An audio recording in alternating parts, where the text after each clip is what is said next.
I'm Haleh Esfandiari, the director of the Middle East program at the Wilson Center. Welcome to the center and to today's meeting on secularism in the Muslim diaspora.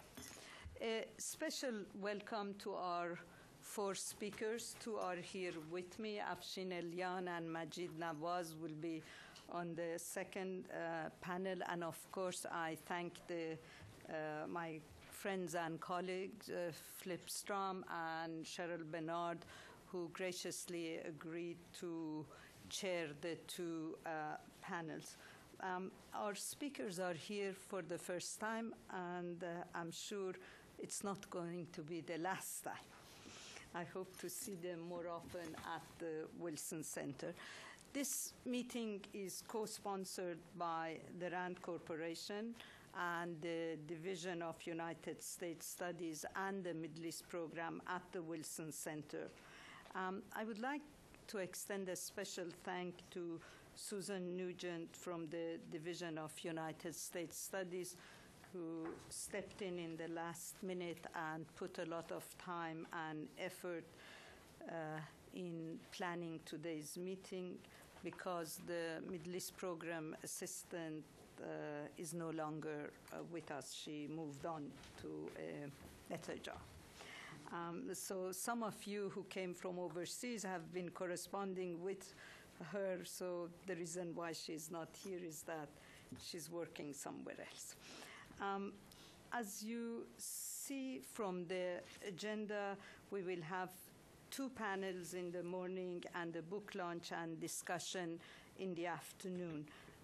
We will take a 15-minute break between our two morning panels and a longer break from 1 to 3 p.m. before we move to our afternoon session. The afternoon session will start at 3 and will end at 4:30. This is the first of two meetings on the subject of secularism in the Muslim diaspora and in Muslim countries. We hope to look at the interaction between secularists and the Muslim community in the diaspora, and also the place of secularists in countries where there is no separation of religion and state and dominated by religion. Before I present our chairs, let me say a word about the Wilson Center for those of you who are not familiar with us.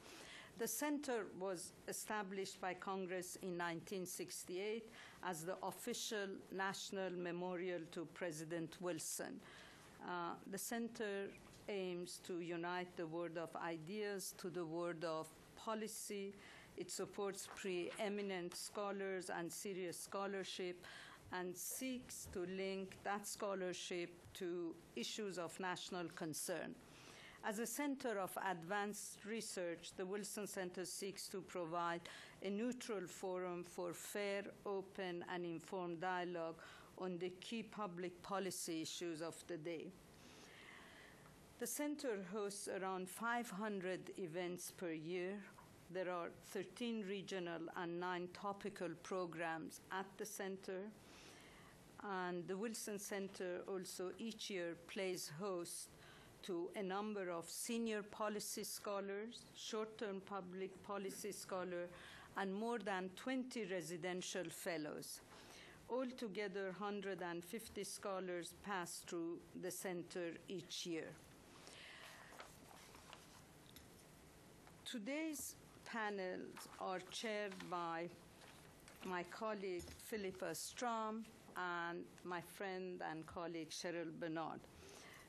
Philippa is a senior scholar at the Woodrow Wilson International Center for Scholars, where she directed the center's Division of United States Studies from 2001 to 2008.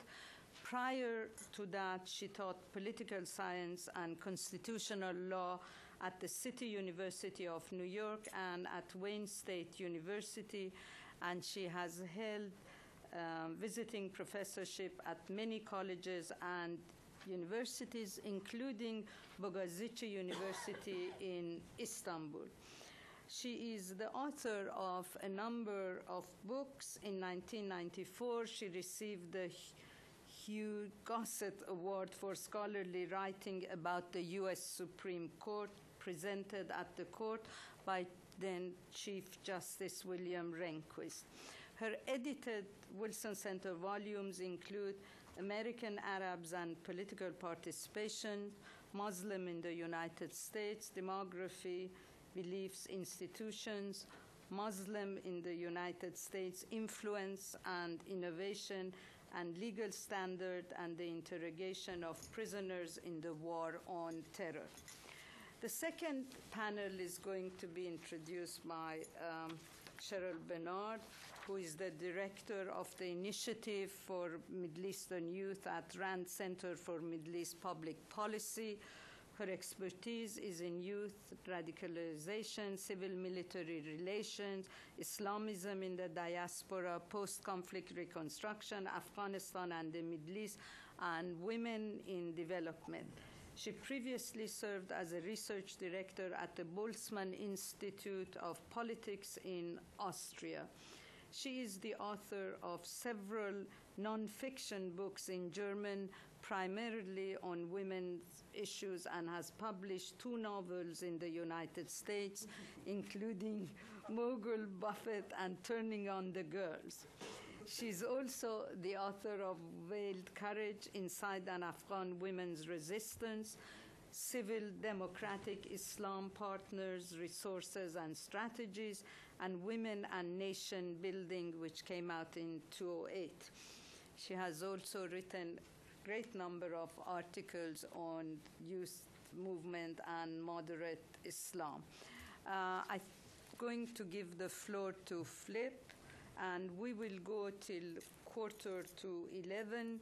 Our speakers will each speak for 25 minutes to give us enough time for a discussion. Thank you. Flip.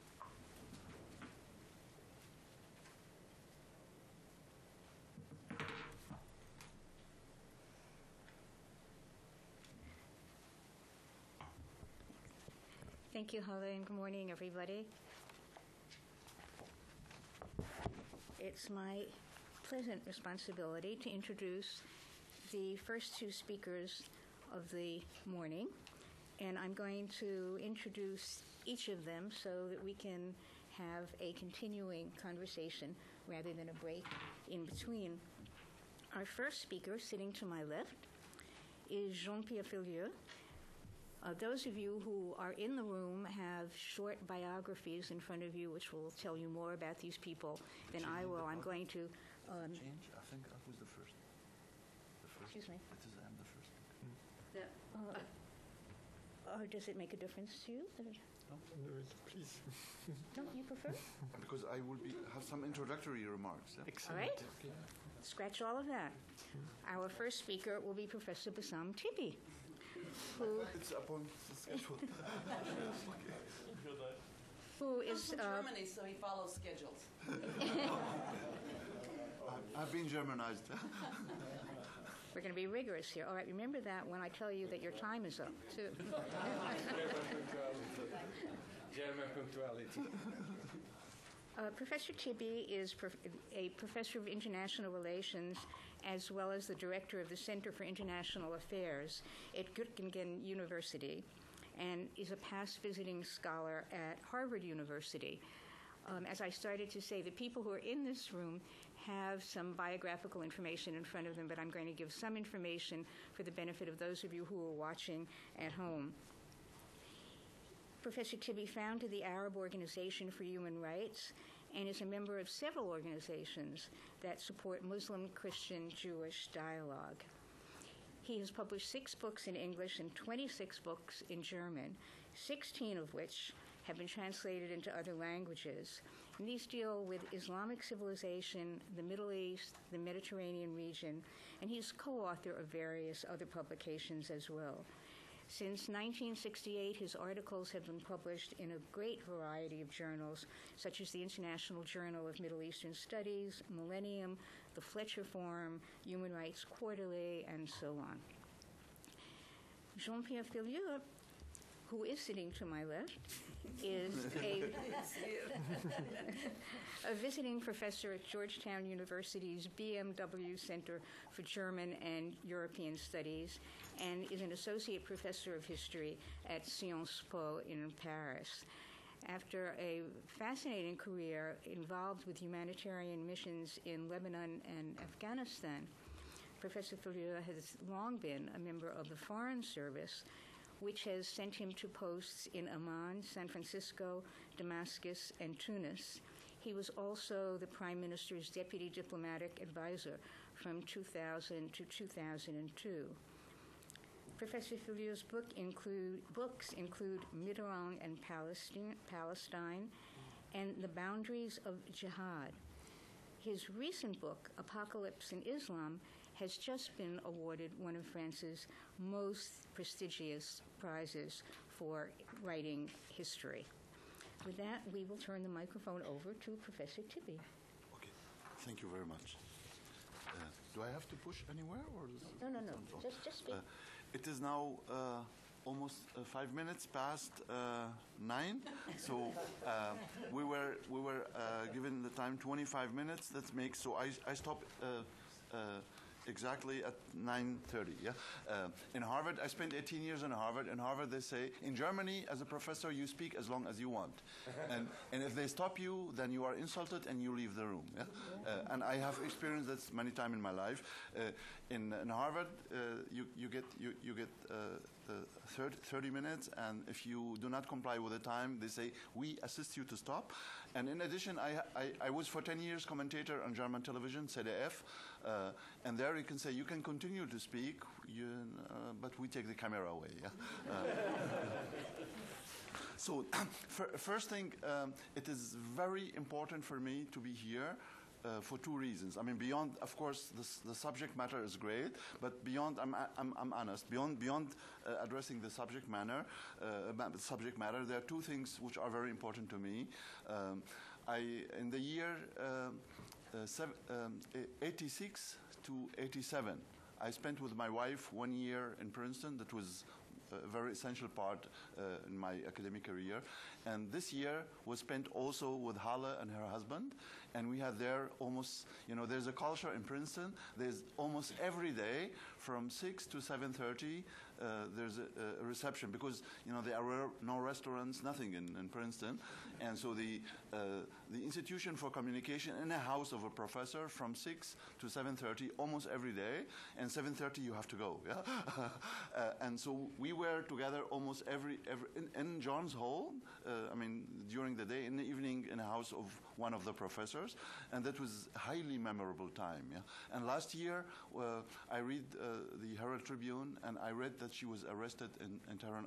My wife and I, we cried, and we didn't know what to do. Yeah? We followed every step when what happened, and when I read in the newspaper she was relieved, and she was, later on she was allowed to leave the country. We had champagne. I'm a Muslim, but I drink champagne. We had a champagne for this. So, this is one reason. When I received the invitation at Haleh, I said, I do not believe my eyes. Yeah? And the second thing is, it is scholarly. This is very personal, highly personal and emotional. Yeah? The other thing is scholarly. I was here in this center from 1992 to 2000. I worked with Francis Denk and Abdullah Naim, both are Sudanese, on human rights in Africa. And we completed the book with funds given from the Congress, Human Rights in Africa, Cross-Cultural Perspectives. It's published as a Wilson book, but it's published by the Brookings Institution. So it is very wonderful to be back here again within these things. And the issue itself, yeah? I have been, in the past few years, I have been silenced in Germany. And the things that I'm going to talk about here, of course, Germany is a free country, and the freedom of speech is in the constitution, but there are other ways to silence you. Yeah? So I was for 10 years major commentator on television. I was taken away. I was for almost 15 years columnist in Spiegel, Focus, Frankfurter Allgemeine Zeitung. I was taken away because my message is not welcome. And the message, I'm allowed to pass this. The message is there is no integration of Muslims. the integration in German, gescheiterte Integration. This is one of my silence book. Islamische Zuwanderung, die gescheiterte Integration, Islamic migration, the unsuccessful integration. And I don't like blame games. Both parties are responsible. And I'm afraid if this will go on, there will be great problems. I'm working at the moment since last year at the Stanford University, at the Stanford Humanities Centers, on a project, Ethnicity in Europe. And I argue, I coined the term ethnicity of fear. And there is a process of ethnicization on both sides, European, including France. Yeah? Even though in France has the best record in Europe, but still you have problems there. And the revolt in the banlieue was a warning, and I do not think it was well received. So there's ethnicization on both sides, and if this go on, there will be a scenario of ethnicity of fear. The positive scenario is to have to make integration be successful, and I work in this direction. In Paris and not in France, I coined the term Euro-Islam. I was in Paris in '92 and presented a paper, Les conditions d'Euro-Islam. It's published in a volume, I'm sure you know, the Islam d'Europe, intégration ou insertion communautaire. Yeah?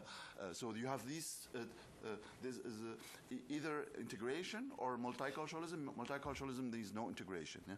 So, but I was asked to focus on the mosque, and the focus is right because the mosque is the major institution where these things revolve around. Yeah? And in the title of my presentation, you have 4 issues: freedom of faith, parallel societies, politics of Islamization, integration in society. Yeah? And to address the issue of the mosque, let me start the American way. You see, I'm kind of schizophrenic scholar, I acknowledge this, because I grew up in the Middle East in a very conservative Islamic environment. I had to learn the Quran by heart between the age 5 and 6, and I understood nothing. Yeah? I was able to tartil al-Quran, to recite the Quran, but did not get the message. And therefore, my dream was to study it, and I did this later on. Then I grew up in Germany. I came to Germany not as a migrant, as a student. But I'm not going to tell you my life story here. I wanted to go back, but I stranded in Germany.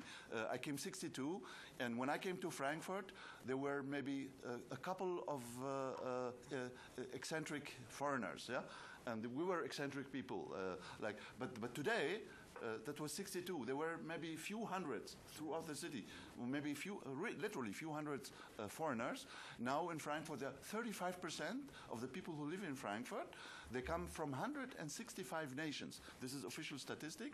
35% are not ethnic Germans, and even those of them who have been naturalized, they consider themselves and also considered to be not Germans. When I speak on television, and even when I speak, I'm a professional speaker in Germany, and I get 10,000 euro for one speaking arrangement, but they give me 1,000 euro to speak for 30 minutes, and they introduce me as a Syrian holding a German passport. Ein Syrer mit einem deutschen Pass. So this is exclusion, but they say this is insult. Say, what is insult about it? Are you ashamed to be Syrian? You see, I come from an aristocratic family. The issue is not to be ashamed or not to be ashamed, but it's am I a German citizen or I'm a guest here? I'm a foreigner. This is the issue. So the ethnicization and the exclusion happens on both sides. And you have a culture of blame games practiced by both parties. So the Germans say the Ausländer wollen sich nicht integrieren, the aliens don't want to become citizens, and the immigrants say the Germans do not accept us. And both, in a way, have a right. So if you combine both stories, maybe you have the truth. So the whole issue revolves around the anecdote. And I will not be here. I'm a Muslim and I'm a believer. Yeah? Even though I'm a cultural Muslim, I'm a devout Muslim, but so I am not Islamophobic. Some people say about me I'm committing Islamophobia, but I studied philosophy, and I learned in my study in the Frankfurt School to be committed to criticism. And if you criticize Islam, you're not bashing Islam. In my new book, it is some flyers displayed outside. One of the readers accused me of bashing Islam, and he said Tibi made his whole academic career on the grounds of bashing Islam. And so I refer this to, in the preface, and I say, I'm talking about political Islam. We have to distinguish between Islam as a faith, as a culture, and Islamism as a political ideology. And I can criticize both, and I can be devout Muslim, to reason, and the Quran says, أَفَلَا تَعْقَلُونَ? Don't you have a reason? So I'm a Muslim. I use my reason in the line of God's revelation. And so what is bashing of Islam about it? Yeah? So I will be criticizing both sides. Now start the mosque. What is the issue? And the American way, I mean, I said I'm schizophrenic because, I have Middle Eastern part of my life, I have a European part of my life, and I have a very basic American part of my life. I live and study in the United States since 82. Between 82 and 2000, for 18 years, I was part-time, sometimes full-time in Harvard in many capacities. And I was the year in Princeton. I was in, I have, a long American story. And I'm, since 2004, E.D. White Professor at Large at Cornell University. So I learned how to start with anecdotes. Yeah? The anecdote is this. I was last year, not for the first time, because I'm an expert on since about 15 years, I travel every year to Southeast Asia. I was professor in Jakarta and in Singapore, and I know all countries of Southeast Asia, and I'm an expert on Islam there. Yeah?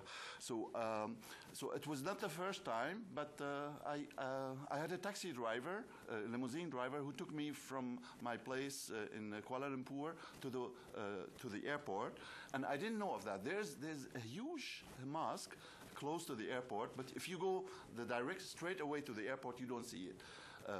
The distance between Kuala Lumpur and the airport is about 70 kilometers. And so if you make a turn, you can go to this mosque. It's a huge mosque, maybe 100 or 150,000 people. I repeat it, 100 to 150,000 people can pray there. And why at the airport? And you have to travel a few kilometers away from the airport to go there. Why the airport? Because people, devout Muslim would not travel 70 kilometers to pray in this mosque. And people arriving Muslims, they have other ways to pray. And those of you who know Islam, Islamic law allows to postpone the prayers, the darura, necessity, so you don't have to pray directly on the time. Yeah. And the taxi driver was Hindu, and he told me, I heard you. He didn't know that I'm a Muslim, but he knew that I'm professor and that I write books. But he didn't know that I write about. He didn't know that I'm an expert on Islam. And I have a complaint, and I want you to pass this complaint to Europe, because I heard from the people who commissioned me as a limousine driver that you have access to media in Europe. And he said, I am a Hindu. We are 12 to 13% of the population. We are underdogs. We are citizens, but we don't have citizen rights, and we are discriminated upon. And we cannot be treated as equal to the Malay Muslim. And he said, Malaysia is a Muslim country, but the ethnic Malays, they say they are 65%. This is a lie. They are around 50%, maybe less, maybe 45. But then you have almost all kind of ethnicities there. You have Chinese, you have the Hindus, and a variety of minorities. But the country presents itself as an Islamic country. But how about the Christians? How about the Hindus? How about the Confucians? How about the Buddhists? They are not in public. They are not seen in public. And he said the government established this huge mosque there to say, when you arrive to the country, say, this is a symbol of Islam. And this country is an Islamic country. And why not a temple for the Hindus? Why not other divine houses for other? This is not there. And if you talk, I'm an expert on Malaysia. When you talk to Malayan, say we are a Muslim country, and the other have to be subdued. So the mosque has a symbolic meaning. That's why the anecdote. Now, before I move to my presentation, directly, so I still have, 13 minutes, but I'll get into it. This year, those people, it was not reported in the American press because American press is very Americanocentric. So what happens in Europe, it has to be an earthquake to be reported. But there was a big crisis this year in Germany, and it was on the media number one. There's a suburb in Cologne, in the city of Cologne, and a mosque, it is now have been approved. A mosque is to be built up there, and it is a huge mosque. It is much bigger than the cathedral and the dome. Those of you who have been in the dome, this is a symbol of Christianity. When you arrive to the city, is the dome and with the tower, and the minaret will be higher than the tower, and the place is much bigger. It's not only a mosque; it's also with the it's a part of the approved, and it is approved. Part of the architectonic plan, residential area, supermarkets, other markets. So you establish a city in the name of mosque. So the mosque is a center of a city, and the city is Turkish Islamic. So it is not only the mosque. And those who were against the mosque, and there is Islamophobia, I acknowledge this. The right was against it, and the CDU was also against it, but the CDU is right, conservative but not a right, and the left was for it.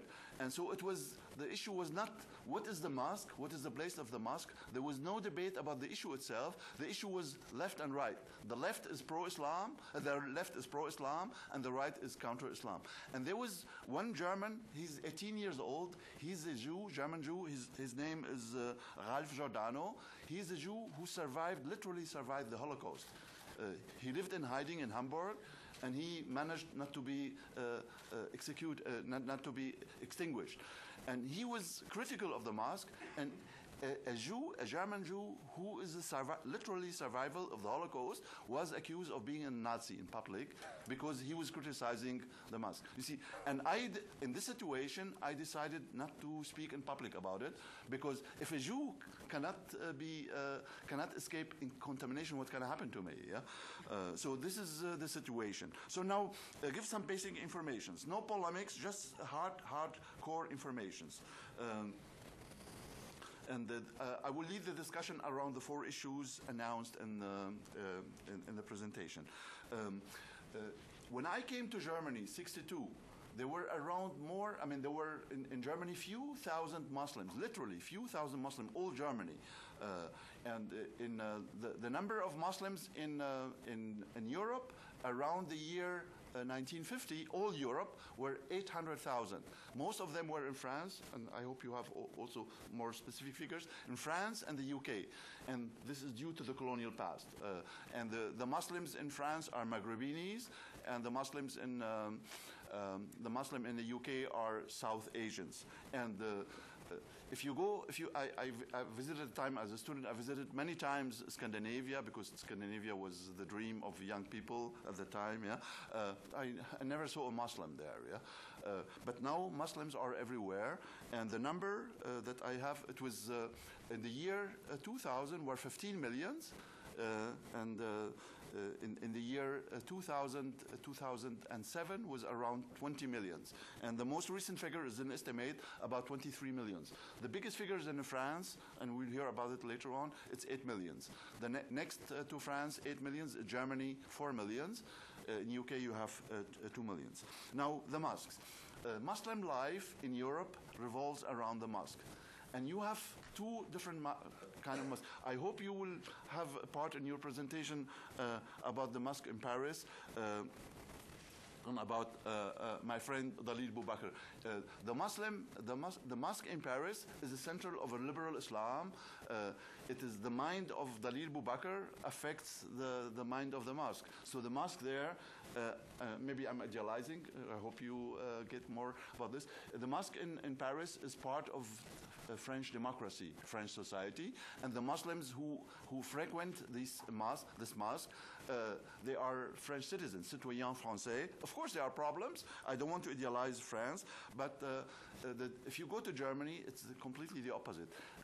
In France, the state talks to liberal Muslims and support them.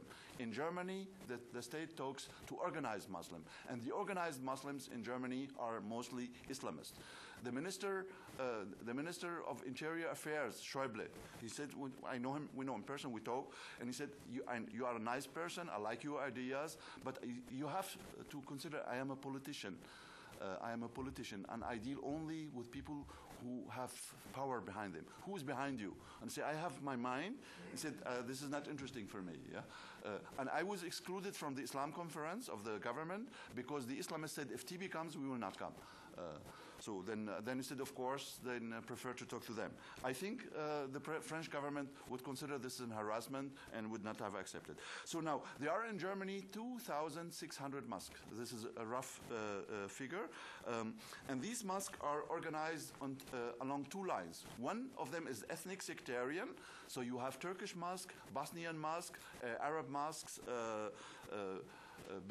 Bengali mosque.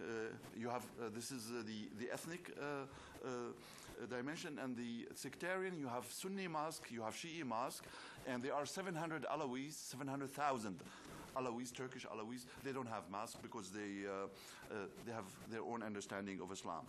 So there are 4 groups of organized Islam in Germany. Number 1, DİTİB. DİTİB is the Turkish Islam of the government. The DİTİB is a subdivision of the Diyanet. Diyanet is the office for religion in Turkey. This is part of the German government, and they send imams to Germany who do not speak German, but they get salaries from the Turkish government. And the DİTİB mosques are considered to be secular because in Turkey is a secular state, but this is changing since the AKP. It is changing in a very sad manner, and I will address this later on. The second organized group of organized Islam is Islam Rat, Islam Council. Islam Council is primarily Turkish, number 1, and it is primarily Milli Görüş. Milli Görüş is radical right. Radical right is Islamist, extremist organization. It exists throughout Europe. And Milli Görüş is listed by the Verfassungsschutz. This is the German secret police or constitutional police as extremist. And the president of Turkey was recently in Germany, and also last month, yeah, and also in this month too. And the prime minister of Turkey, they officially asked the government to take the Milli Görüş out of the list of the annual book of the Verfassungsschutz. And the German politician said, we are a democratic country, we cannot suppress information. This is the information of the secret. Islam Rat is Milli Görüş. Zentralrat der Muslime, Central Council of Muslims, this is Muslim Brotherhood. Yeah? And then the fourth one is Verband der Moscheevereine, Association of the clubs of the mosque. This is also an Islamist organization. And in addition, you have, as I said, Bosnian, Pakistani, Bangladeshi, Arab, Turkish mosque.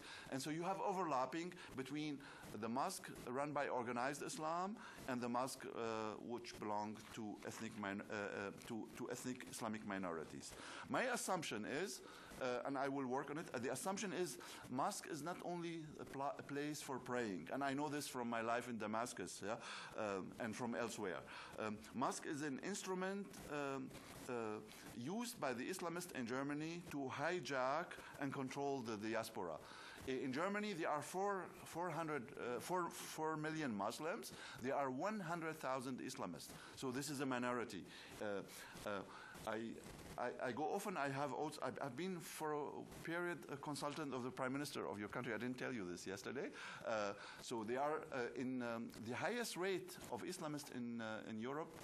This is the government information passed to me. 10% of the Muslims in the Netherlands are Islamist and organized. In Germany, there are only 100,000 of 4 million. So this is tiny, but still. They control the mosques, and that's why the reference to a statistical figure is not quite a correct information. So we have to ask what does a mosque mean in Islam? Now, I go back to history, and I mean, the time is very limited. I still have only 5 minutes, and I use here Islamic sources. And I studied Islamic history. With the spread of Islam took place while using the mosque as a central institution.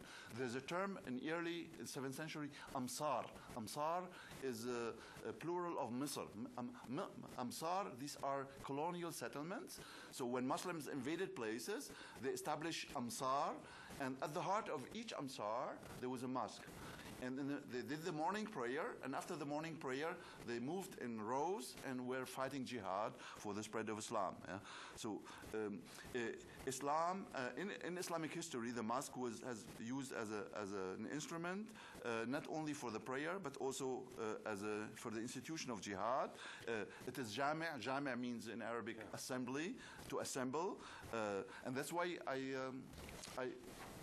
one of my closest friends in Egypt is the Minister of Religious Affairs, Mohammed Zaghzouk. And they set the police there in the mosque because the mosques are the center of Islamism. And say, if you want to know what's going on, you go to the mosque and you monitor the mosques. And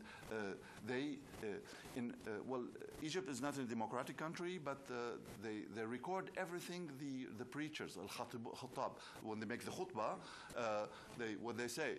And so they have to be careful. And if they abuse the language, the next Friday they will not be preaching there. But in Germany, I work for the Arte Television. We watched in Al-Quds Mosque in Hamburg, a preacher there, and we recorded the things he said.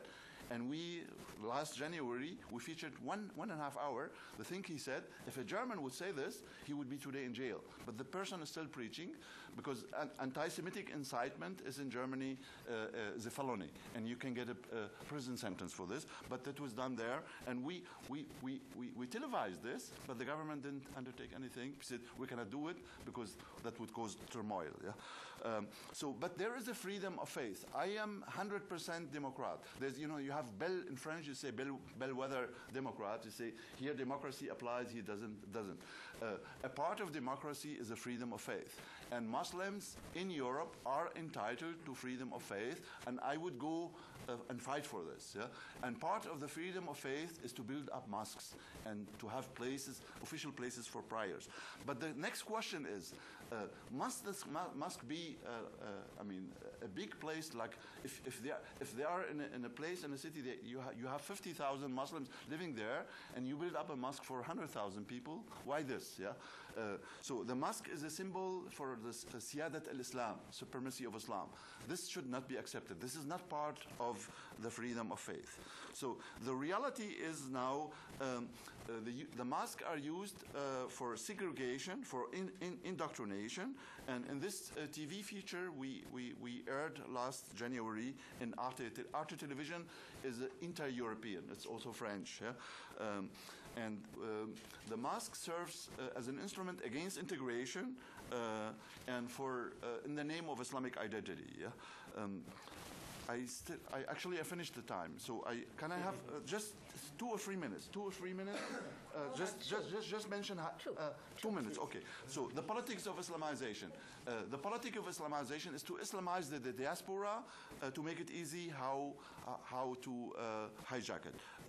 So you have imams who are not favorable to the integration, because if you are integrated, you lose your Islamic identity and you are no longer a believer.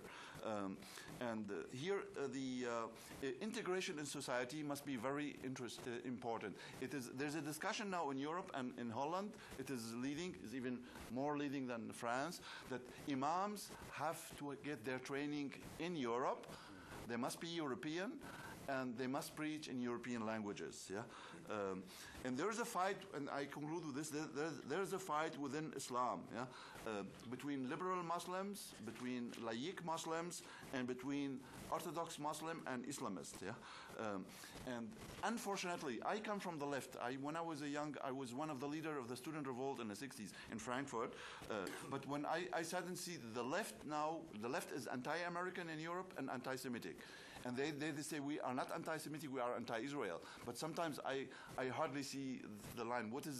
anti-Israel, what's anti-Semitic. So they tolerate Islamist anti-Semitism, and they use anti-Americanism to say, like Tariq Ramadan, this is anti-globalization. And it is for liberal secular Muslims. Now we hurry, but liberal secular Muslims in Europe have hard time, have hard time to find supporters. And the very last, I was 2 years ago lecturing at Maison Heinrich Heine in Paris, and because you are a diplomat, one French diplomat, high diplomat, was attending, and he told me, I know your concept of Euro-Islam, and I heard your decision that you are withdrawing. And he said, vous êtes déserteur, you are deserting. Yeah? And I said to him, you see, you are French and you know Napoleon. Can you imagine Napoleon fighting without soldiers? I'm a general for Euro-Islam, but I have no soldiers, and that's why I retreat.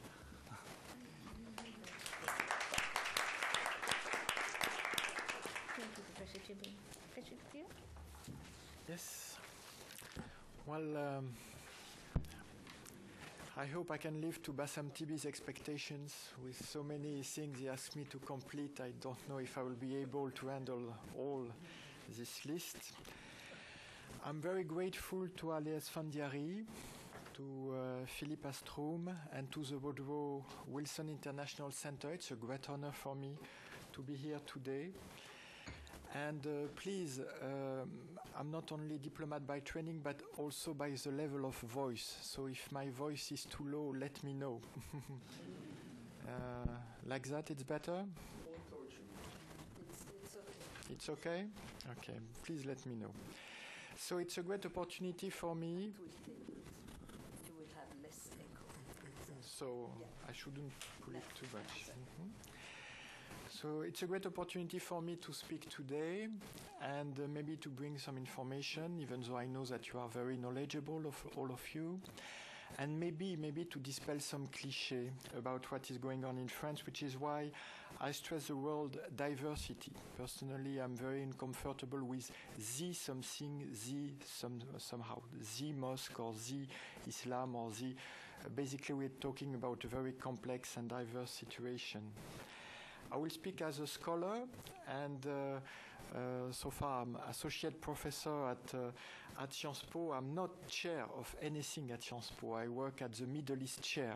But I thank Woodrow Wilson for promoting me already, so I see it as a good omen. But I will see. I'm an Arabist.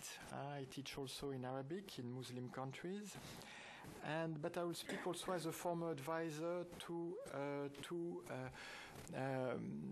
major French ministers. I was advisor to Pierre Jox at the Ministry of Interior in 1990, when he started what was called the CORIF, the Council on Reflection about Islam in France, that evolved into what is today the French Council for Muslim Religion or Muslim Faith, translated both ways. Conseil français du culte musulman, always this problem of translating the concept. And I was also advisor to Lionel Jospin when he was Prime Minister, 2000-2002. And I took him for his first Ramadan fast breaking. It was a Shorba in 2000. It was an open iftar with a lot of non-Muslim attending. And the year after, he invited different representatives of the Muslim faith at Matignon as a Prime Minister's Palace in 2001. And now it has been held every year in Matignon as the Islam being invited at the table of the Republic. So both Lionel Jospin and Pierre Jox are very militant, not only in their secularism, but in their laïcité. And you know that there is a very militant dimension to laïcité that you don't find in secularism. And both of them, by the way, are Protestant. And Pierre Jox even wrote a book about the Edit de Nantes, you know, the famous treaty that legalized Protestantism in France after our religious wars that were so bloody. And he, in fact, the whole book was not about Edith Nantes, it was about Islam in France, how a new, pact could be founded. So I would heavily also dealt on that experience, personal experience. And I will come back to history, because in France it's impossible to understand what is going on with Islam if we don't have few ideas about what was dealt before, first with the Jewish population of France during the French Revolution. The French Revolution was the first one to give citizens' right to the French citizens, Jewish citizens, but at the same time l'Abbé Grégoire, who was a member of the Revolutionary Convention, was very clear. Every right to the Jews as individuals, but no right as a community.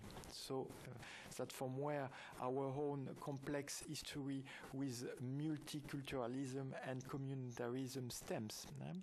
And then you had this more than century-long fight between the church and the state that ended up in 1905 with the separation between church and state, except that the separation was with the Catholic Church. But the whole concept is still very strong. And even today, it is impossible to establish a Muslim cult association. You have to establish a Muslim cultural association to establish a mosque, because the 905 law prohibits any cult association to get public money, which led Nicolas Sarkozy, when he was Minister of Interior, or my good friend Manuel Valls, who is a socialist mayor of Évry, where he has the most recent French cathedral and one of the major French mosques, and the biggest pagoda in Europe. Well, is very much in favor of amendment of that law. And you have to know that even today, because the law 905 was passed when Alsace-Lorraine was still occupied by Germany, so you still have a special status in those provinces, where, for example, the bishops had to be endorsed by the prefects, where there is no separation between church and state, which is why, talking about the imams, French specialists figured out if it would be interesting to have imams being trained, because they cannot be trained by the state, we have separation. So if imam could be trained at the Protestant Faculty of Theology in Strasbourg, which is out of the separation of church and state. So all this history is not that far, and it's still very present to all the parties. So Bassam Tibi was kind enough to mention the Paris Mosque, La Grande Mosquée de Paris. It's very interesting because it was established after World War I, and after tens of thousands of Muslim soldiers died on the battlefields of Verdun and Somme, and it was established in 22. The first stone was laid by Maréchal Lyoté as a testimony to the Muslim soldiers, so we're not exactly into the separation of church and state.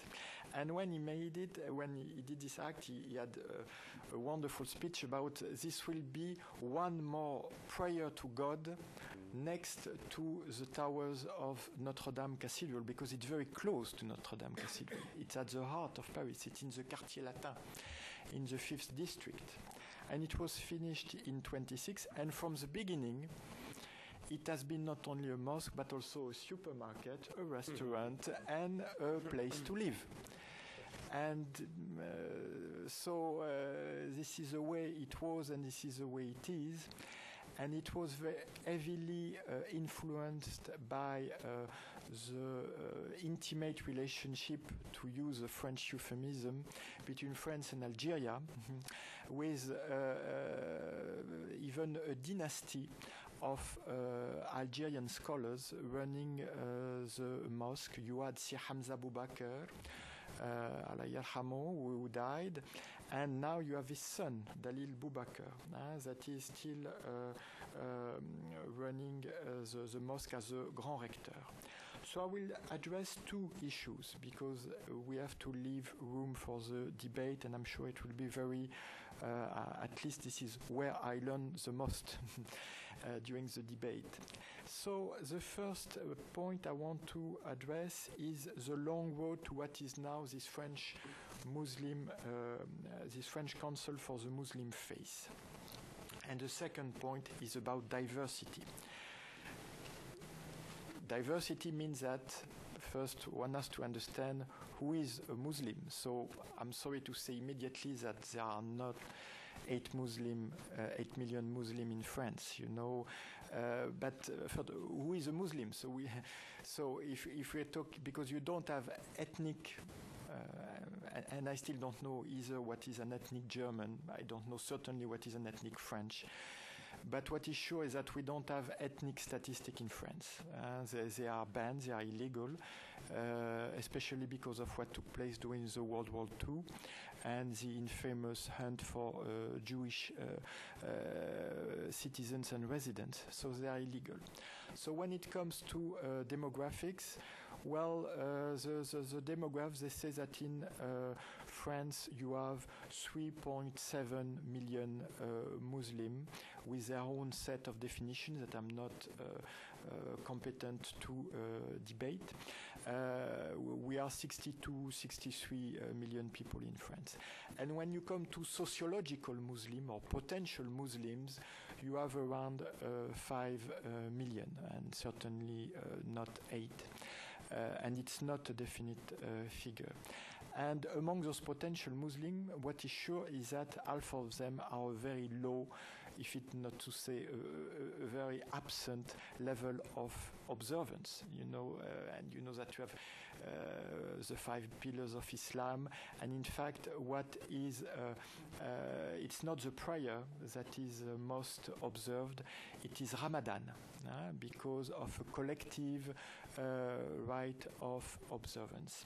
So you have this diversity of a Muslim community that is vastly non-religious, what we always forget, and a Muslim community that is more and more French, with through the process of law and establishment of long-term immigration, well, the new generation turn French. It's quite logical, and the French legal system is open to that. So you have more and more French, and but this diversity had to be addressed by the French state because the French Republic needed a partner to discuss cult issues, religious issues. So the idea was not to have a body representing the Muslims, if there is any such thing as a possibility to represent the Muslims, but addressing religious issues. So already we're only talking about a limited range of issues and a limited component of the community because it's only the one that is religiously involved. So you had at the beginning, as I told you with Pierre Jox, this council of reflection, debate about Islam in France, CORIF. Then you had the consultation, it's a nice name, that was launched by Jean-Pierre when he was Minister of Interior. And already there was a choice by the French authority, so as to whom would be part of the consultation. So there was a very complex cocktail of the main federation of Muslim association. So you had the Grande Mosquée de Paris, with a very, very important Algerian dimension. You had the Muslim Federation of France with a very strong Moroccan dimension. You had the Union des Organisations Islamiques de France, very close historically and dogmatically to the Muslim Brotherhood. You had the Turks, very close to the Diyanet, as we heard in Germany. And you had the immense diversity of African Islam, with a specific federation called Fayaka, which is a Federation Association of Islam in Africa, in Comores, the Comore Island, and in the West Indies, in the Antilles. And that was only part of the consultation, and you see already the immense diversity of it. But then you had the local mosques, who were not part of any federation, because they have their own local legitimacy. And the local imam or the local sheikh don't want to pledge allegiance to any of the federation. You have them in Lyon, in Marseille, in Lille. And then you had the intellectuals or the VIPs that were in fact, most of them representing different Sufi orders. And you know that some of the brotherhoods, mystic brotherhood, are very militant in their secularism, in fact, are promoting as Sufi and as enlightened Muslim strong secularism. But then, after the consultation, so Nicolas Sarkozy became Minister of the Interior, and you had quite a challenge. How do you elect, in a democratic way, an institution devoted to cult issues, to faith issues, to religious issues, when you have no religious statistics? So the French devised, they considered that the main center of vote should be the mosque, and that any mosque will have any representative according to the square meters. So we are not talking about, the importance, because then all the other solutions were worse than that, because that implied making statistics of people attending the mosque and things like that. So the mosque is voting for delegates at a regional level with very strong monitoring by the prefecture, and then you have the National Council. The National Council was presided by Dalil Boubaker, so the rector of the Grand Mosque, in 2003-2005. But the Grande Mosquée de Paris withdrew from the last election of 2008. So, of course, les absents ont toujours tort, so they didn't have a word to say, and the elections were in fact won by the Rassemblement des Musulmans de France, which was in fact a splinter group from the National Federation. And the new president of this council, it's interesting because he's a secular. You know, Dalil Boubaker, no matter how enlightened he was a rector of a mosque. He was a sheikh. While Mohamed Moussaoui is a mathematics professor at the University of Avignon. He's from Moroccan origin. And I was quite impressed when in August, just after the ambush where 10 French soldiers were killed in Afghanistan, he publicized a statement praising respect for the French army in its action for peace around the world. So a lot of people have seen this Moussaoui being elected as Morocco taking revenge on Algeria. I think they're wrong, because they are reading with past lenses of what was going on in the past. More and more you have French Islam, and more the Islam is grassroots, with empowerment of local leaders. So, and most of what is achieved in this council is achieved at the regional level. And, for example, one of the main issues is what to do with halal slaughterhouse, and it has to be about the graveyard, and this has to be dealt at the local level. On the national level, a common date for Eid and Ramadan was agreed. It might seem simple, but you have to know that for years Algerians and Moroccans were not following the same calendar. Yeah? Not even talking about Sunni and Shia.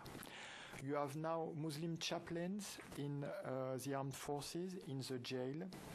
But the most important, I think, was what was achieved in 2004 when you had, the big controversy about the veil.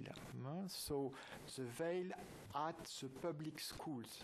It's a limited issue, but it's quite controversial. So there was first a report that proposed a law against visible religious signs in the public school to defend secularism.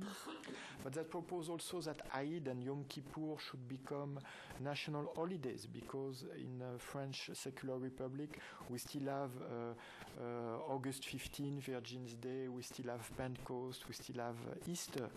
So why not Eid and Kippur? In fact, only the law was kept from the report, and there was, immediately after that, we had two French hostages taken in Iraq by a jihadi group. They are both close friends, Christian Chesneau and Georges Malbruno.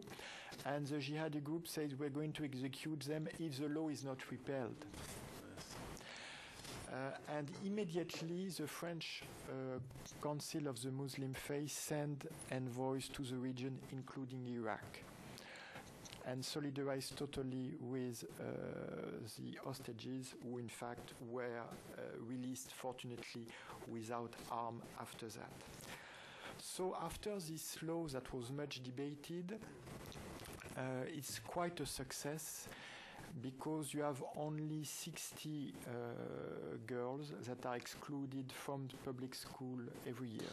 It's too much. There should not be any one of them, but it's quite limited compared to what was feared before. Which brings me to my second part very quickly about the diversity. I already said that who are the Muslims in France, and the difficulty to address the fact that you are a potential Muslim, and what it means. So the mosque and attending the prayer at the mosque is certainly one of the lowest indicators of Muslim observance. Ramadan is the highest, and it's growing. But at the same time, Ramadan is, if I may say so, nationalized, because you have more and more Ramadan festivals involving a lot of non-Muslim, Ramadan nights on TV, special programs. And you have the Hajj, the pilgrimage to Mecca, that is often forgotten. You know that there is a quota by the Islamic Conference Organization of 1 for 1,000 Muslims allowed at Mecca during the Hajj.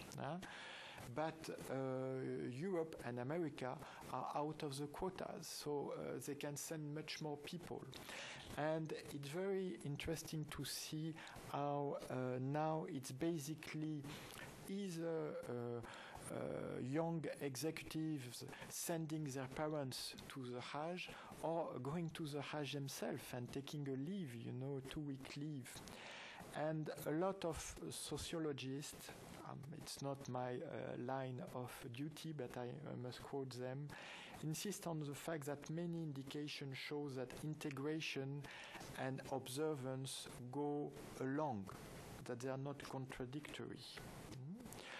But again, it's a very diverse situation. Exogamy is very important in France, when it comes to Muslim population, from 20 to 50%, which means that with all that implies. So there was a misunderstanding about this French council, because it's not representative of the Muslim community, and it was never dealt to be representative. It's very masculine, which is a pity. And Dounia Bouzar, who resigned from the council, she's a she, a very talented scholar, and she published a book, Monsieur Islam Doesn't Exist, and it's true. Because that's a good thing with Islam, is that you can really take power into your hand and decide that your own Islam. There is another French Muslim who coined the word self-made Islam, and decided that this is your way. You have, for example, the website umma.com, which is very pluralist, with a lot of views being expressed, even very secular and militant view. And you have all this diversity of origin, of practice, and of course I don't even speak about the converts. You know, the most famous Muslim football player in France is not Zidane, it's Franck Ribéry, who is a convert from Lille. And we have among the hip-hop singers Régis from the West Indies, who became Abdel Malek, because Régis Malek. And so what is sure is that the years of consular Islam, when Islam was dealt by the diplomatic and consular office in France, is over totally. But still people tend to see it with those historical lenses. You have local Islam, indigenous Islam, and by the way, vibrant Islam. So the good thing, the positive news is of course about integration. There is no Muslim lobby in France, there is no community influence on the policy. And there is a much better, there is always debate, but from what I heard about Germany, there is a much deeper acceptance of mosques than in the neighboring countries. Of course, nothing is so rosy, but I will just quote some polls. One in 2001, immediately after September 11, in Le Monde, 91% of French Muslims considered that Islam and secularism could go very harmoniously together, and 75% consider that one should not lose anything about his Muslim faith by becoming more integrated. In 2005, the State Department reported that 95% of French Muslims had an overall favorable view of French and French institutions. In 2006, the Pew Institute revealed that the French Muslims have the same opinion as the French general public as the absence of contradiction between devotion and modern society. And that you have half considering that their Muslim identity was coming first, and half considering that their citizen identity was coming first. Maybe probably because they were not citizens, the ones that were, they were still non-citizen. You have the same proportion in the States about people putting their religious identity and their national identity before. While, for example, in UK, a vast majority of British Muslims were putting their religious identity before their national identity. And 80% considered that the assimilation of local customs was a good thing, compared to only 50% in Spain. The negative dimensions of the situations are also well known. The first one is about jails.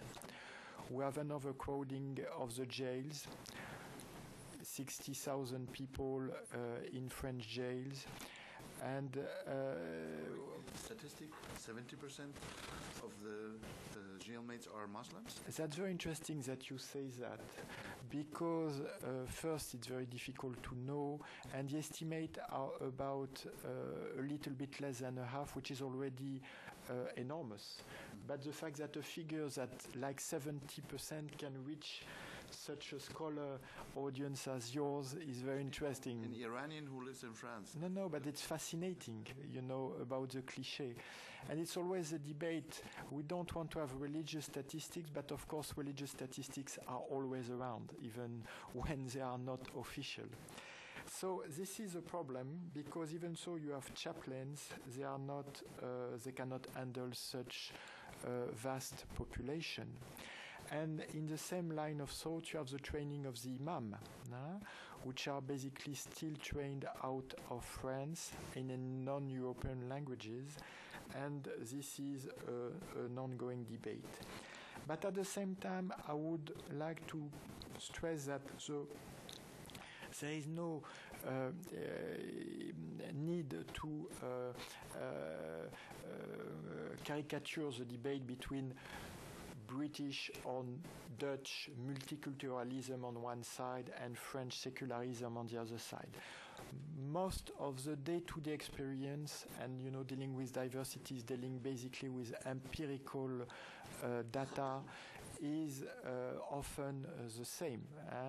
But what is funny is to see how French is maybe becoming more multicultural, while in Netherlands or UK you want to control more what is said inside the mosque. And I cannot finish without advising all of you, if you're interested in knowing more about French Islam, into reading a fascinating book, Integrating Islam, by Jonathan Lawrence. I don't know if he's here now, if he arrived. Thank you, Jonathan. And Justin Weiss. It's really a reference book. And if you want to know more about the riots that were definitely not Muslim riots that took place in November 2005 in France, you have a wonderful op-ed. It's not about Ben Laden, it's about Marx. So I would like to end on this note and thank you again for your attention. Thank you. Thank you very much. We now have time for your questions, and I'm going to ask you to keep your questions relatively short because I know that a lot of people will want to get in on the discussion. Will you, when you're recognized, please wait for the microphone to come to you, and then will you please identify yourself? Let's start over here. Susan Munier.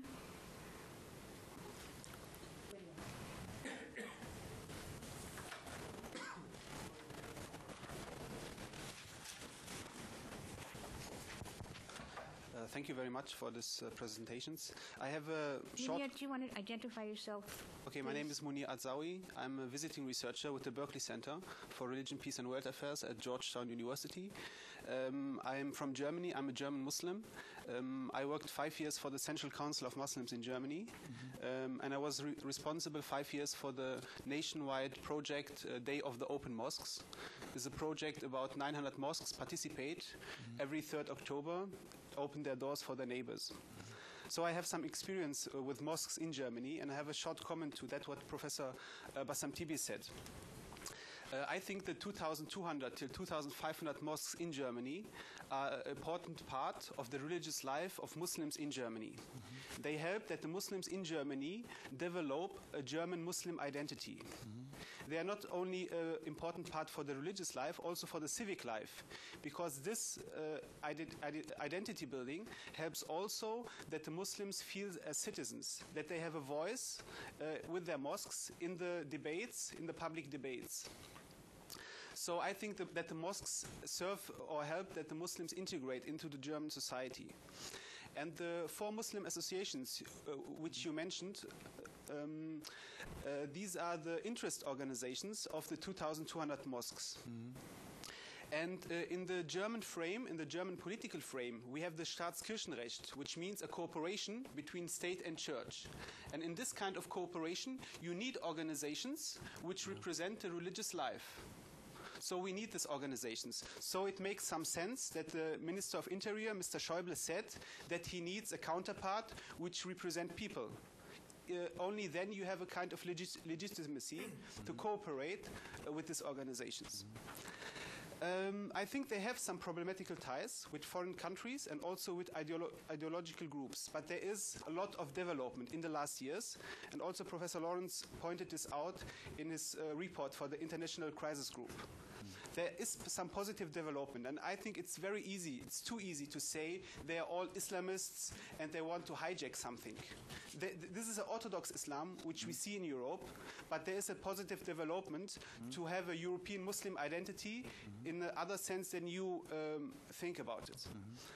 To come to the end, I want also to mention 2 facts which are not right, you mentioned. You said that the mosque in Cologne is bigger than the cathedral. Is that right? I understand you so. I mean, it is not reality. This is wrong. This is totally wrong. And this argument is also used by neo-fascist parties. Because the mosque is at least only 1/3 of the cathedral in Cologne. So it's very, very small if you make a comparison with the cathedral.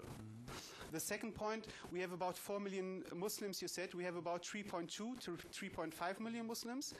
And the number of the Islamists are counted by the security authorities 33,000. 33,000 and not 100,000. Yeah, okay. And only the 33,000 is problematical because they take the 32,000 which are members of Miligorish. And not every Miligorish member who go to the mosque of a Miligorish is an Islamist. So even this 33,000 is problematical. And I think the picture you drawn here is not realistic.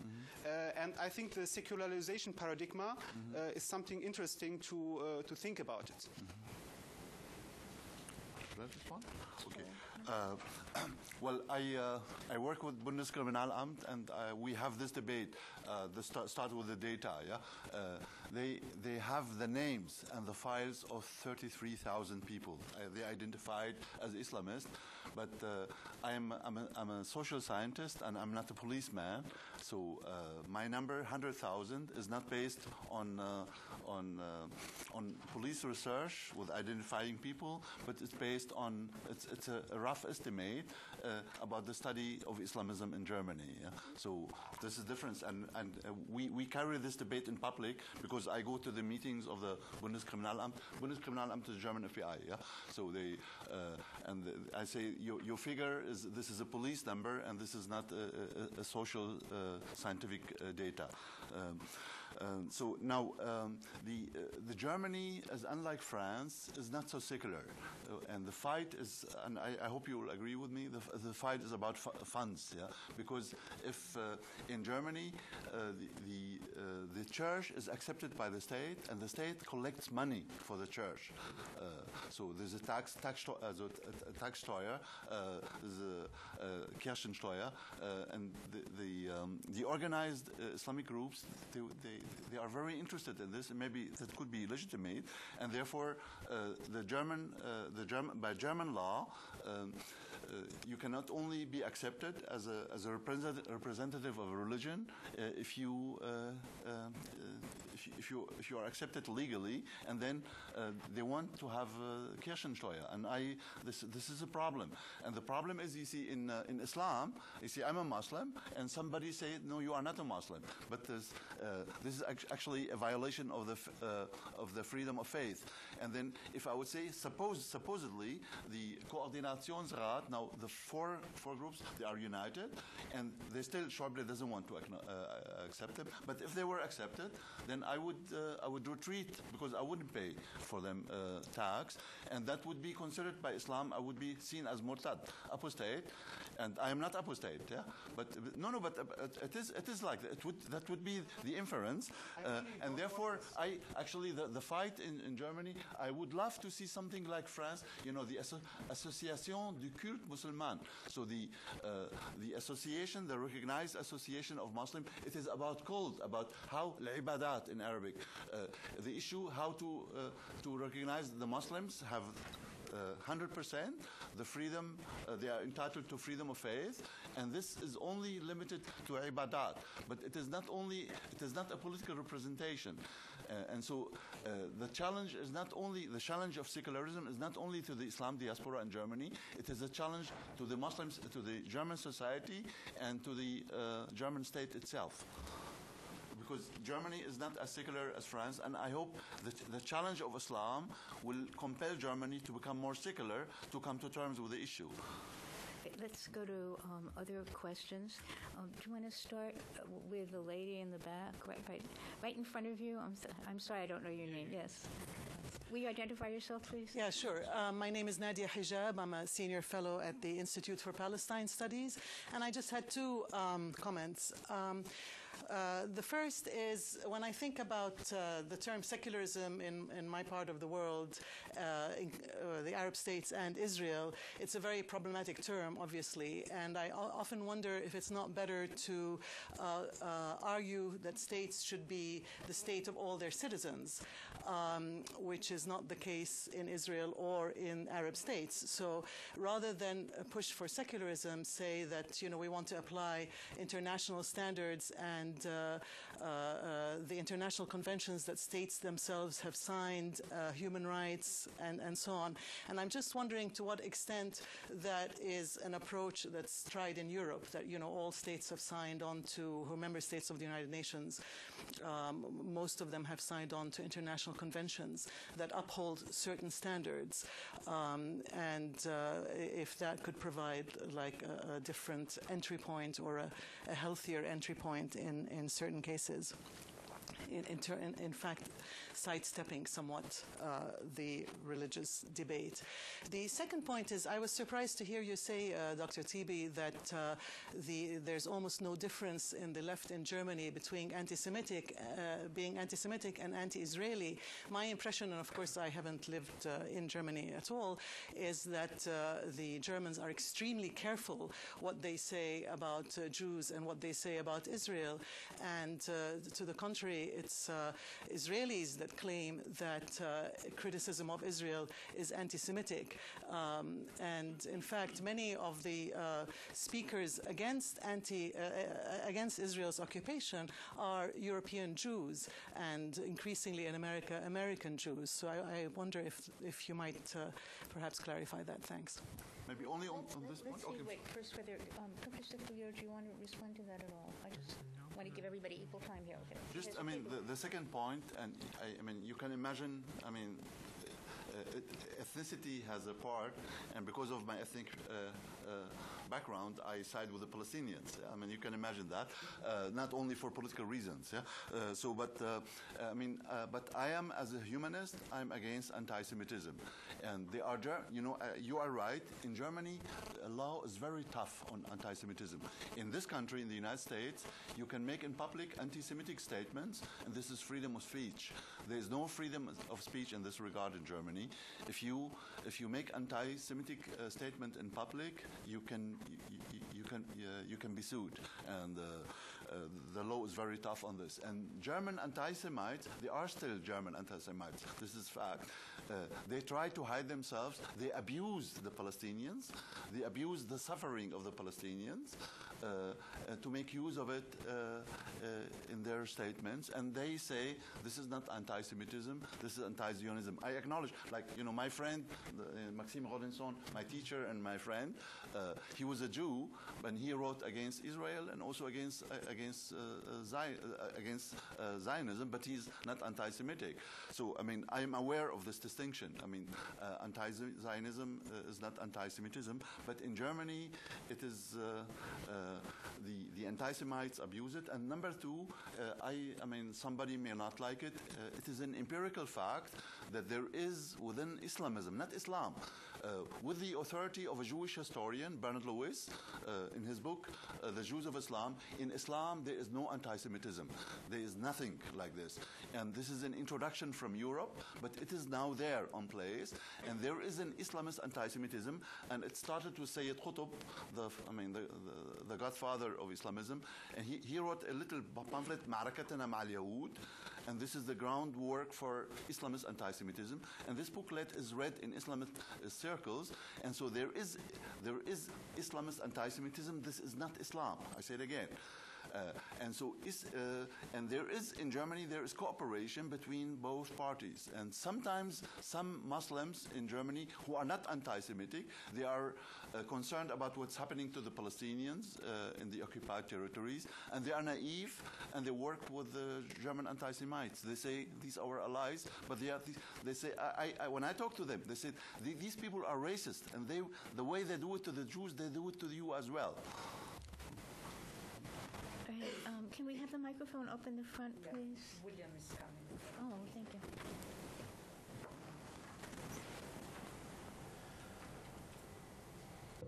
Thank you.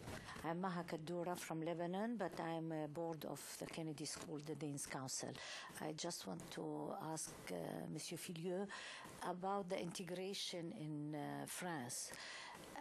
I don't know which is really the big mistake, coming from the Muslim community or from the state behavior towards this community, because still now we feel that a big number of the Muslim community, they live like a ghetto in this. So to solve the problem, I think that first of all they have to let them live with the other French people, not to keep them living, in outside Paris, like in a ghetto and this. And sometimes when I talk with the French friends, they say, these Muslims, they don't get along with the French. They want to be by themselves. And when you speak with the Muslim community, they say the state doesn't include us in the work, in the school. And maybe this is the first time President Sarkozy who put Muslim ministers like Madame Dati. So where is really the big error coming from where, and how we can solve it? Because it is really still we feel this big problem in integration. Yes, what I say is that integration was a positive sign. I was talking about Islam, but it's very interesting that when it comes to integration, Islam becomes a conventional scapegoat or scarecrow. Integration problems in France are very deep and very serious, but they are not basically connected with Islam.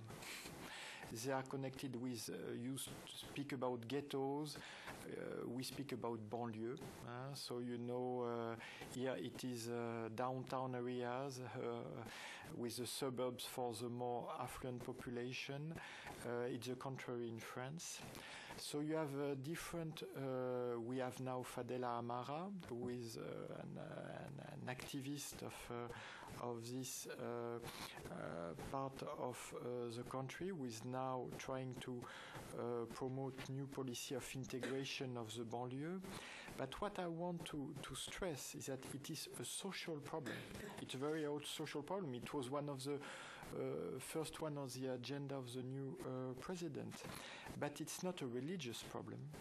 And it certainly is not an ethnic problem. And again, I can say I have a big problem with the definition of ethnicity. But again, France has not such a bad record of integration historically, except it's very low. It's very slow, sorry. It's very slow. It takes time. And it's true that now there is a pressure that this new generation considers that they have been left on the side of the road, that they couldn't get the social lift, l'ascenseur social, and that the whole Republican model is not working well. I personally believe that we have a lot to learn from the American model, especially when it comes to affirmative action. But it's another debate. It's not a debate that deals with religion, and it's very important not to confuse the two debates. But I think the social problem based on the Islamic problem, because most of them are Muslims. First, it's not the case, so we could debate the data, but it is a perception. So because it is a perception, it becomes a social problem and a social challenge. But this is one of the main challenges that modern France has to face. But again, I don't know how many times I have to say it. It is not, and it's my deep belief, connected with Islam. It is a very huge, deep, complex, challenging social problem, but it's not a religious problem. All right, Professor Tibi wants to get into this, and then we're going to go to Dr. Esfandiari, and then we'll get to the I want to have a dialogue with Mr. Filiu about this. This is very important. One of the greatest French sociologists, Émile Durkheim, in his Sociology of Religion, he said religion is not a cult. For the sociologist, it is not a faith. Religion est fait social. religion fait social. Yeah? And so I study religion as a fait social, and there's a problem. I am 100% in agreement with you. The problem of the banlieue have nothing to do with Islam. These are deeply social problems and becoming also political problems. But there is a phenomenon in our time, and I've been studying it for the last 20 years, how there is a return of the sacred. And why is the sacred is coming back? And so social, economic, and cultural problems, they are social, they are economic, they are etc. But they are articulated in religious languages. And I have I have coined the term for that in English to make out a religion verb, religionization of social conflict.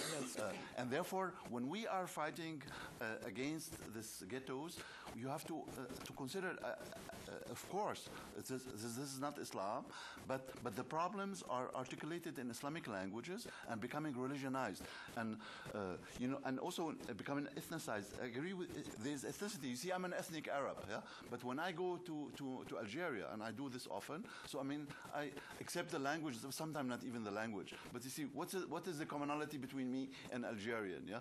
So ethnicity, but ethnicity, there's no objective ethnicity. You're right, but ethnicity is a perception and awareness. Yeah. But so if you say we and they, this is an ethnic polarization, and it is in perception, no objective. It's not Islam, but they are Muslim. Exactly, and they articulate the problems in Islamic language, and therefore it is for Islamic enlightenment. It is very important what Mr. Filiu said. This is Islam. You have to dissociate Islam from this, but without overlooking the fact that religionization on the grounds is taking place. Okay, but still, this I have to make a comment because the dialogue was open and I have to react. And to take an example, a very empirical example about the riots in the fall of 2005. You're talking about religionizing social... Religionization, yeah. Okay. Except that people who try to either intensify the riot or appease the riot through religion failed. You had calls to calm from the mosque. The rioters couldn't care less because they were not rioting as Muslim. And you had police and security services trying to identify the Muslim ringleaders or the Islamist, chef d'orchestre, and they couldn't find anyone. So all what you say is certainly right, except that when it comes to open social conflicts, it just doesn't work. Haleh?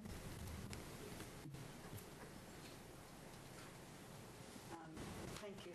In our next panel, we will hear from the experience of Netherlands and also from Majid Nawaz, who's going to talk about whether the Sharia is a law, which is the base of everything. So I think that second panel would be the continuity of the first panel. But I had a question to both panelists and to maybe both Afshin and Majid would care to step into. You talked about the lack of integration in Germany. Jean-Pierre, you explained the integration process of Islam. Islam. Yeah, officially. I'm not talking. No.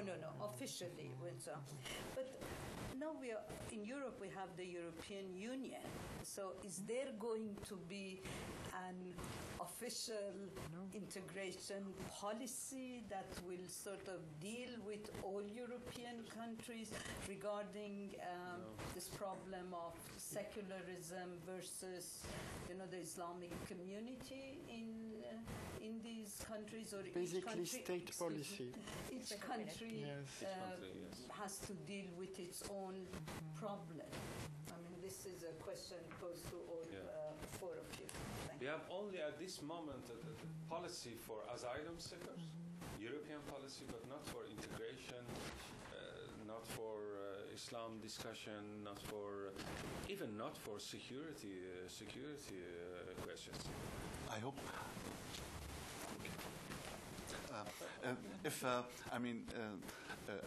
I love Europe. Otherwise, I wouldn't I wouldn't stay in Europe. But you see, the problem is with the European community. They had this year, for almost 6 weeks, discussed a law for a package, like how to norm the sizes of the packages, and they reach after 6 weeks an agreement how to legislate a law about the size of the packages.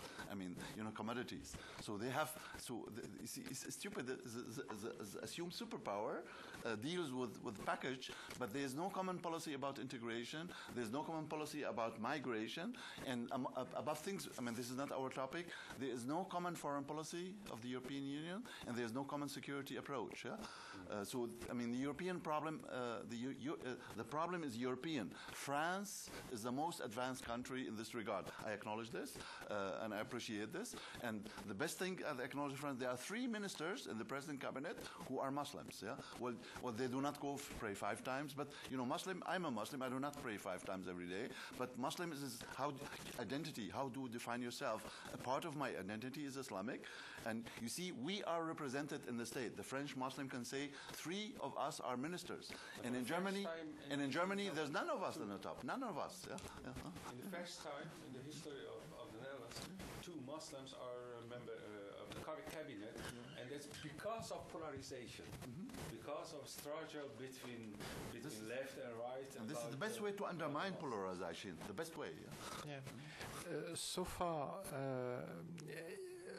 the relation between religion and state is at the level of the state. And from what you heard about the difference of what is happening in Germany, where the state is levying taxes, and what is happening in France, the road is very long before there is any kind of European integration about what to do with religion. But what is fascinating, and again, because we are living in a world of illusion, is that the Islamists believe in Europe. And they believe they have a European unified bounty. And so they established, the Muslim Brotherhood established a European Council of the Fatwa.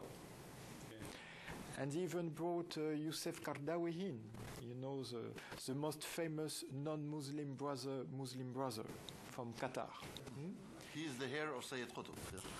That's another comment, but which I don't share, by the way.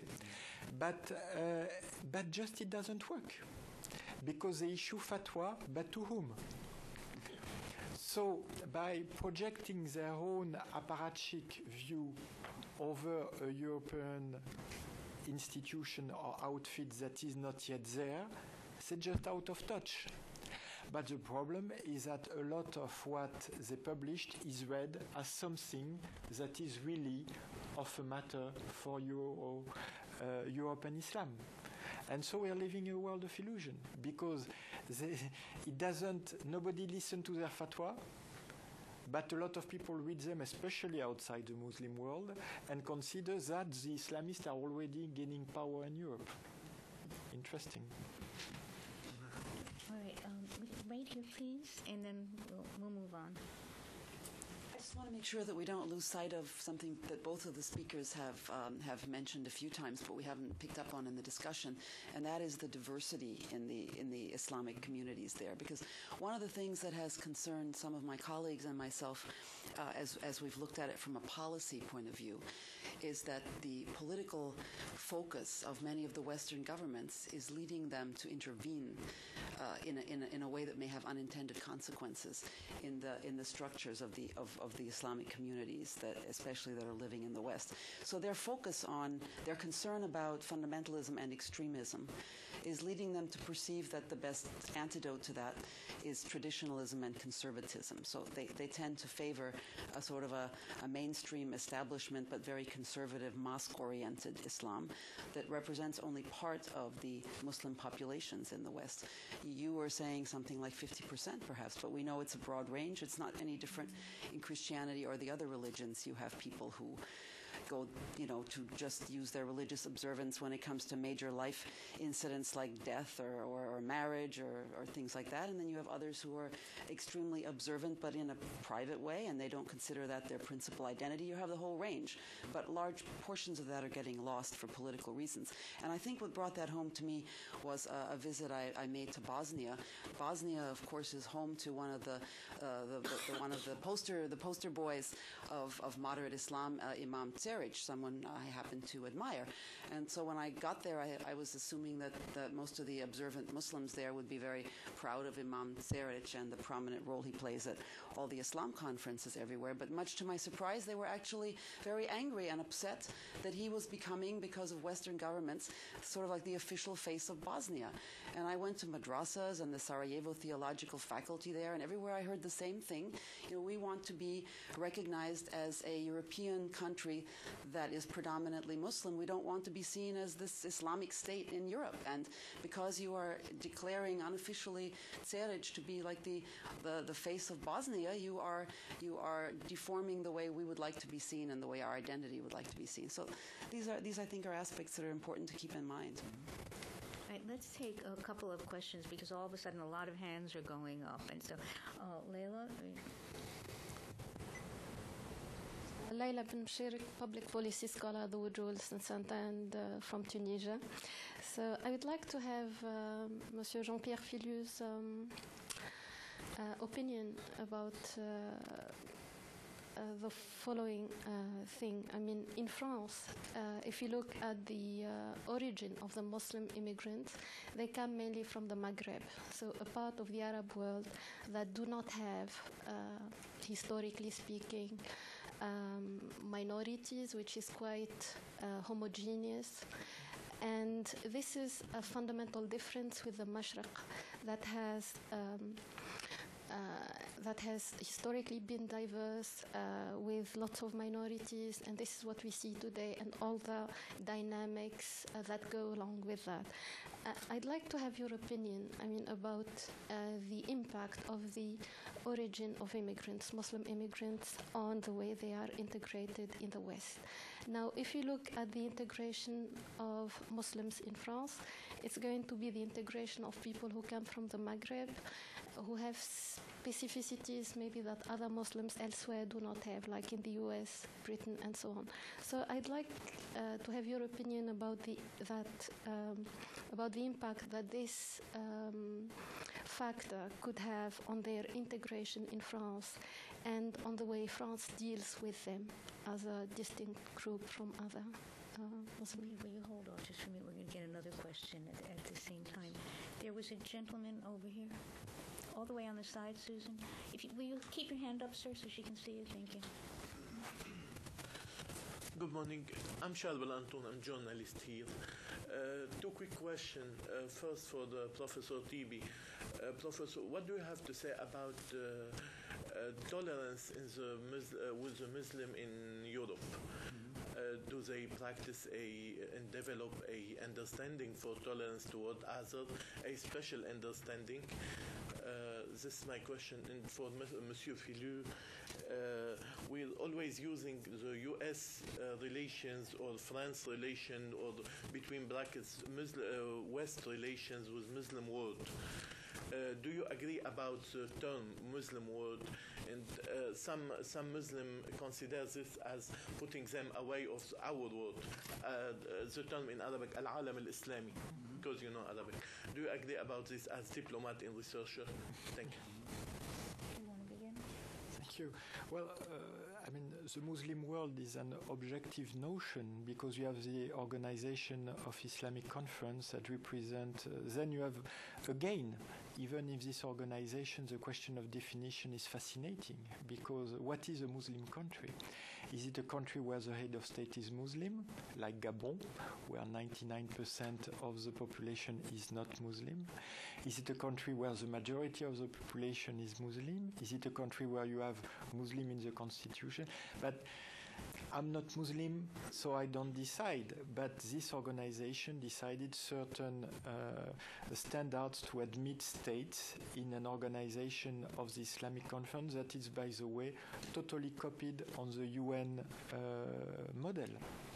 So from the international relations point of view, this is a fairly objective way to address the issue. And personally, that's the one I would prefer. Regarding integration, I don't think there is historical links and very strong relation between both sides of the Mediterranean when it comes to France, but also when it comes to Spain or Italy. By the way, the Maghreb is also very diverse. You know, because first you have the Jewish communities, and until recently they were quite vibrant all over North Africa.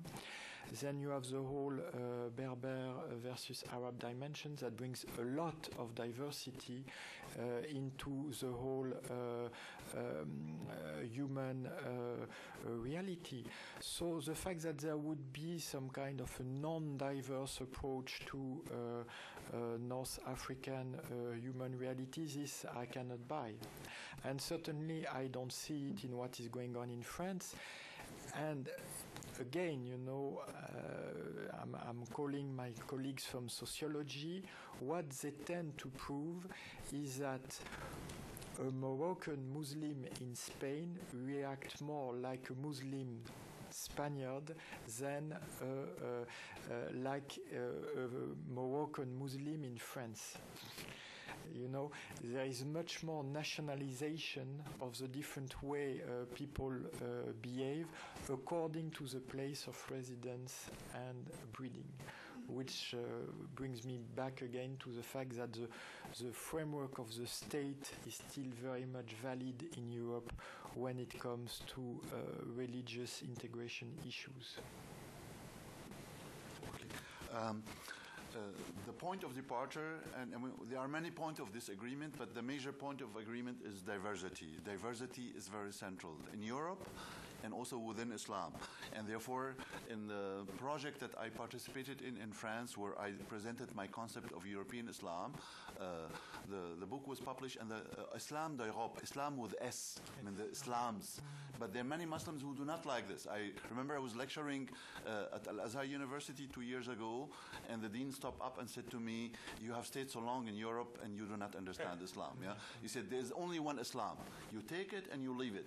And he said, Islam is not a buffet that you take what you like. Yeah. But I told him, I told him, I'm sorry. I mean, I humbled. I mean, I was a guest. I said, I lived in Senegal. I lived in Indonesia, and Islams are different there.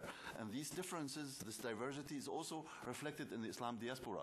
And you know, the problem of the German state is they want to have one Islamic community. Yeah, but we are so different. Yeah, I mean, ethnically, in sectarian terms, in many ways. Yeah, and therefore, but I acknowledge, you know, I am not multiculturalist, so I do not go into one extreme.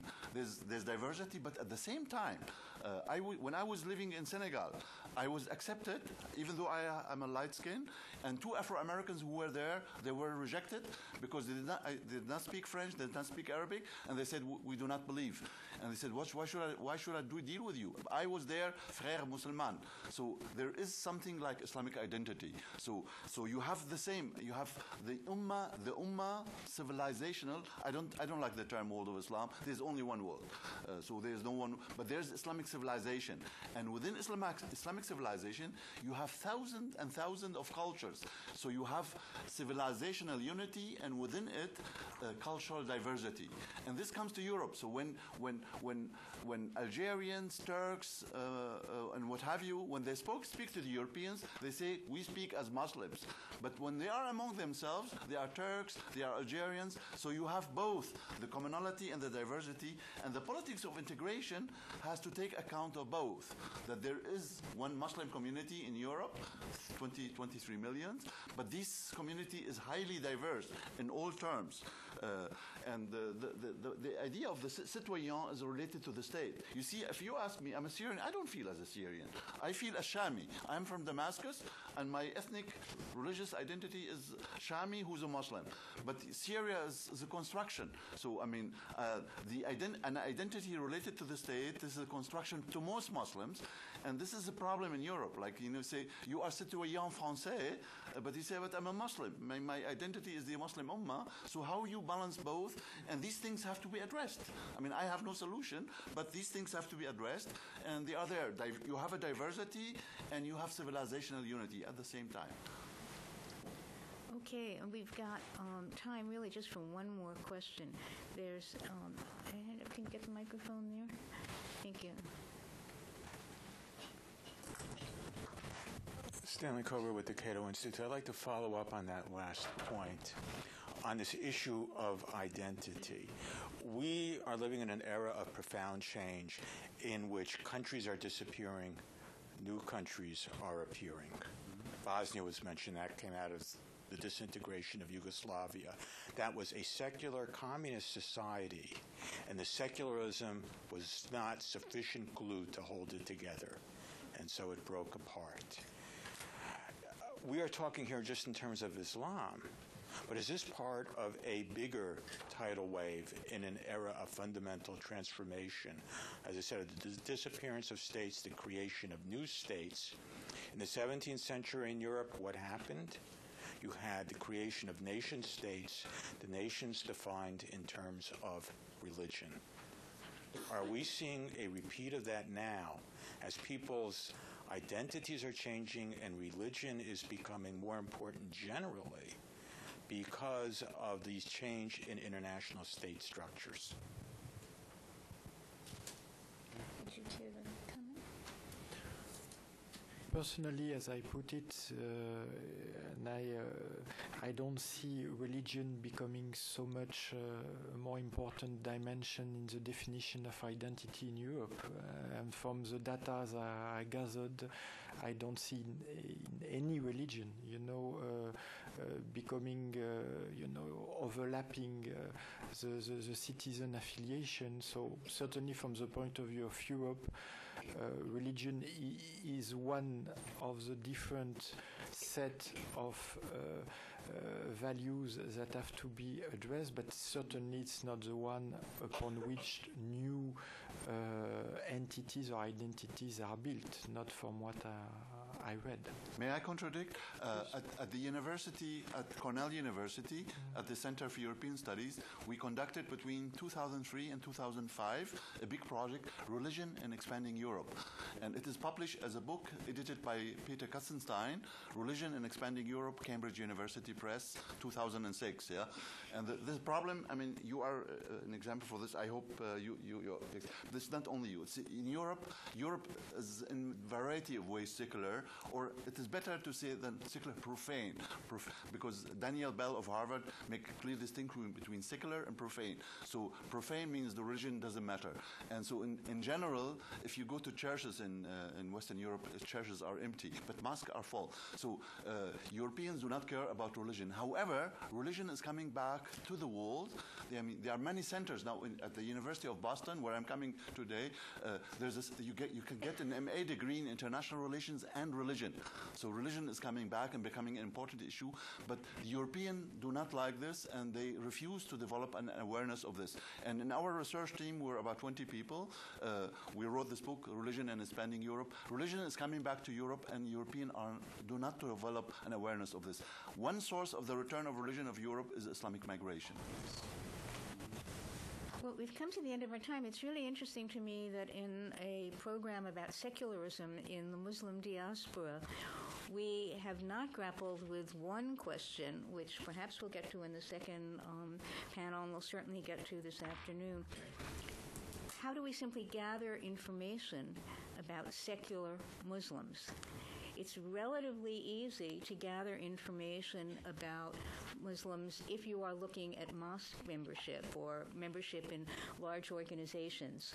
But what do we know about secular Muslims? What do governments, various governments, collect as far as data about secular Muslims? This is a field that is just opening up, and it certainly leaves us a lot of room for discussion, and we will continue that discussion in exactly 15 minutes. You're invited to go refill your coffee or teacups and then come back then. Will you join me in thanking our panelists, please?